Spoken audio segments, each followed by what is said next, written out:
যে সকল শিক্ষার্থীরা অভিভাবকরা উপবৃত্তি পেতে যাচ্ছে তাদের জন্য অত্যন্ত সুখবর হচ্ছে উপবৃত্তির টাকার পরিমাণটা বৃদ্ধি করেছে। তার সাথে আরও একটা বিষয় নিয়ে কথা বলবো। অনেকেই আমাদের উপবৃত্তি ভিডিওতে কমেন্ট করে আমরা তো কখনোই টাকা পাই না, কেন টাকা পাও না? এটার প্রশ্নের উত্তর আমরা দিচ্ছি যে আসলে কারা টাকা পায় না, আবেদনের ভুল নাকি আসলে ইনফরমেশনের ভুল, না কি করছে তারা।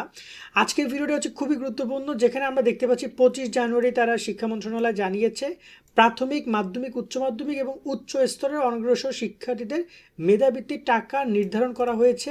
এবং এই যে টাকাটা পরিমাণটা বাড়ানো হয়েছে, সংখ্যাও বাড়ানো হয়েছে, ওভারঅল গুড নিউজ একটা। আর এখানে আমি একটু প্রথমে বলে নিতে চাই যে উপবৃত্তির বিষয়গুলো আসলে অত্যন্ত গুরুত্বপূর্ণ। এটা আসলে ওই যে আজকে দেখলাম, কালকে আবেদন করলাম, পরশুদিন পাবো, এতটা সহজ একটা কিছু না, সময় দিতে হবে। এবং যেহেতু এই বিষয়গুলো শিক্ষা মন্ত্রণালয় নির্ধারণ করছে, প্রত্যেকটা টাকায় কিন্তু শিক্ষার্থীরা যথাসময় পেয়ে যায়, সবসময় শিক্ষার্থীরা পায়। এমন না যে কোনোটা বকওয়াস তারা বলে দিচ্ছে আর জাতীয় পত্রিকায় যে ডেলি ক্যাম্পাস থেকে আমরা নিউজটি পড়ছি, মানে একটা ফালতু জায়গা থেকে তো আর পড়ছি না, যেটা শিক্ষা নিয়ে যারা কাজ করছে তাদের জায়গায় তাদের রেফারেন্স নিয়ে কথাগুলো বলছি। আমরা এখানে দেখতে পাচ্ছি বলা আছে দেশে প্রাথমিক, মাধ্যমিক, উচ্চ মাধ্যমিক, উচ্চস্তরের অনগ্রসর শিক্ষার্থীদের মেধাবৃত্তি টাকা নির্ধারণ করেছে। রবিবার 25 জানুয়ারি অর্থ উপদেষ্টার দপ্তর থেকে পাঠানো এক বিজ্ঞপ্তিতে তথ্য জানানো হয়, অর্থাৎ অর্থ উপদেষ্টার দপ্তর থেকে একটা বিজ্ঞপ্তি প্রকাশ করেছে। সো এখন যদি ঘাটাঘাটি করি অর্থ উপদেষ্টার দপ্তর থেকে আমরা সেই বিজ্ঞপ্তিটা দেখতেও পারবো, বাট আমরা অতদূর না গেলাম। বিজ্ঞপ্তিতে বলা হয়েছে অনগ্রসর শিক্ষার্থীদের বৃত্তি বা মেধাবৃত্তি প্রাপ্ত শিক্ষার্থীর সংখ্যা 3,198 জন বৃদ্ধি করে মোট 45,338 জন উন্নীত করা হয়েছে। অর্থাৎ এখন বৃত্তি পাবে প্রায় 45,000 শিক্ষার্থী, যেখানে অনগ্রসর মানে এখানে যে সকল শিক্ষার্থী পিছিয়ে আছে বিভিন্ন কারণে সে তাদেরকে মূলত বোঝানো হয়েছে। এবং এখানে বলা হয়েছে অনগ্রসর শিক্ষার্থীদের বৃত্তি বা মেধাবৃত্তির মাসিক হার প্রাথমিক, মাধ্যমিক, উচ্চ মাধ্যমিক ও উচ্চ স্তরে যথাক্রমে 700, 800, 1,000, 1,200 টাকা নির্ধারণ করা হয়েছে। আমি একটু বুঝিয়ে দিতে চাই কাদের কত। প্রাথমিকের শিক্ষার্থীদেরকে 700 টাকা, মাধ্যমিকের শিক্ষার্থীদেরকে 800 টাকা, উচ্চ মাধ্যমিকে হচ্ছে 1,000 টাকা এবং উচ্চ স্তর মানে অনার্স মাস্টার যারা রয়েছে তাদেরকে 1,200 টাকা নির্ধারণ করা হয়েছে। এখানে কিন্তু মাসিক হারে, মানে প্রতি মাসে টাকাটা দিবে। তো 6 মাস পরে একজন শিক্ষার্থী যদি প্রাথমিক একজন শিক্ষার্থী 6,42,000 টাকা পাবে, 6,48,000 টাকা পাবে। এখানে বলা যেতে পারে যে একজন শিক্ষার্থী হচ্ছে যে 6 মাস পরে, এবং এখানে পাবে হচ্ছে যে 6,000 টাকা, এখানে পাবে 6,000 বা 7,000 টাকার মতো করে কিন্তু এই শিক্ষার্থীরা এই টাকাটা পাবে। 6 মাস অন্তর অন্তর টাকাটা দেওয়া হয়, কারণ জুলাই থেকে ডিসেম্বর, আবার জানুয়ারি থেকে জুন, এরকম একটা কিন্তু মাসিক জায়গা থেকে টাকাটা তারা দেয়।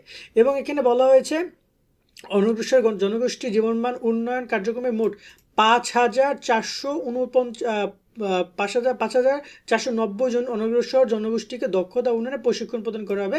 ওকে, প্রশিক্ষণের ব্যাপারে আমরা স্কিপ করি।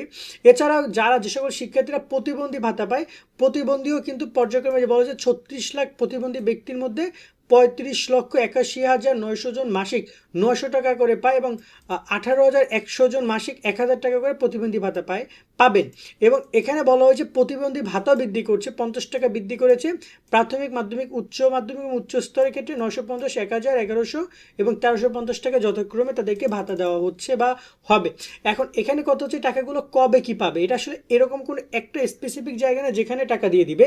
বেশ কয়েকটা বৃত্তি কার্যক্রম পরিচালনা করা হবে, প্রাথমিকের জন্য একটা, মাধ্যমিকের জন্য একটা, হচ্ছে যে আবার উচ্চ মাধ্যমিকের জন্য একটা, আর বিশ্ববিদ্যালয় পর্যায়ে শিক্ষার্থীর জন্য আলাদা আলাদা কার্যক্রম, আবেদন কার্যক্রম বা কলেজ থেকে এগুলো পরিচালনা করা হবে, স্কুল থেকে বা বিদ্যালয় থেকে। এখন কথা হচ্ছে যে শিক্ষার্থীরা এগুলো আসলে কীভাবে নিতে পারে, গ্রহণ করতে পারে। বিভিন্ন সময় বিভিন্ন উপবৃত্তির আবেদন কিন্তু চলে, তখন আমাদেরকে সেই আবেদনগুলো করতে হবে। এখানে সবচেয়ে বড় দায়িত্ব পালন করা উচিত শিক্ষকদের, কারণ এগুলো কিন্তু স্কুলের থ্রুতে, কলেজের থ্রুতে কিন্তু আবেদন কার্যক্রম পরিচালনা করা হয়। যদি তারা আবেদন না নেয় বা শিক্ষার্থীকে অবহিত না করে, তখন কিন্তু অনেক শিক্ষার্থীরা আবেদন করতে পারবে। যেমন আমি এটা বুঝাই, সামনে কয়েকদিন পরে ফেব্রুয়ারিতে কিন্তু আর্থিক অনুদানের আবেদন শুরু হচ্ছে, যেখানে 8,000 টাকা পাবে মাধ্যমিকের শিক্ষার্থীরা, 9,000 টাকা পাবে কলেজের শিক্ষার্থীরা, 10,000 টাকা পাবে বিশ্ববিদ্যালয়ের শিক্ষার্থীরা। গত বছর পেয়েছে প্রায় কয়েক হাজার শিক্ষার্থী, কয়েকশো কোটি টাকা দিছে, এবছরও দিবে। কারণ অনেক শিক্ষার্থী এই তথ্যগুলো জানে না এবং শিক্ষকরা সহযোগিতা করে না আবেদন করতে, যার কারণে শিক্ষার্থী না জেনে এবার টাকাটা তারা পায় না। এখন এই জায়গায় এমন কোনো বিষয় না যে তাড়াহুড়ো করে দিতে হবে। উপবৃত্তির আবেদনগুলো সম্পূর্ণ ফ্রিতে, কোনো টাকা লাগে না। তো অবশ্যই যে কোনো উপবৃত্তির আবেদন দেখলে শিক্ষার্থী বা অভিভাবকের উচিত সেখানে আবেদন করে রাখা, যেহেতু ফ্রিতে আবেদন, দেন পাইলাম। সবাই যে পাবে তা কিন্তু না। আমাদের দেশে এখানে আমি দেখতে পাচ্ছি যে 45,338 জন উন্নীত করা হয়েছে, মানে টোটাল বৃত্তি দিবে তাদের মাঝে। কিন্তু আমাদের দেশে মানে ক্লাস 1 থেকে ক্লাস 10 পর্যন্ত সংখ্যাটা কত? মিনিমাম যদি আমরা ধরি যে প্রত্যেক শ্রেণীতে 10 লাখ করে স্টুডেন্ট আছে সারা দেশে, ক্লাস 1-এ 10 লাখ, ক্লাস 2-তে 10 লাখ, ক্লাস 9-10-এ 10 লাখ করে যদি আমরা ধরি, তাহলে দেখেন আমাদের প্রায় 1 কোটি 1.5 কোটি স্টুডেন্ট আছে। বাট আমি জানি সংখ্যাটা মিনিমাম 4 থেকে 5 কোটি শিক্ষার্থী আছে ক্লাস 1 থেকে ক্লাস 10-এ, মিনিমাম 4 থেকে 5 কোটি। সো এই যে এত শিক্ষার্থী আছে, তাদের মাঝখানে শুধু 45,000 দিবে। তো এখানে অবশ্যই সংখ্যাটা কিন্তু অনেক যাচাই বাছাই করে তারা নির্ধারণ করবে। তো আশা করি উপবৃত্তির আবেদন যখন যেখানে দেখবেন আবেদন করবেন, এবং আমরাও যখন যে উপবৃত্তির আবেদন সম্পর্কিত তথ্যগুলো আমরা জানানোর চেষ্টা করবো। সকলে অনেক ভালো থাকবেন। আল্লাহ হাফেজ।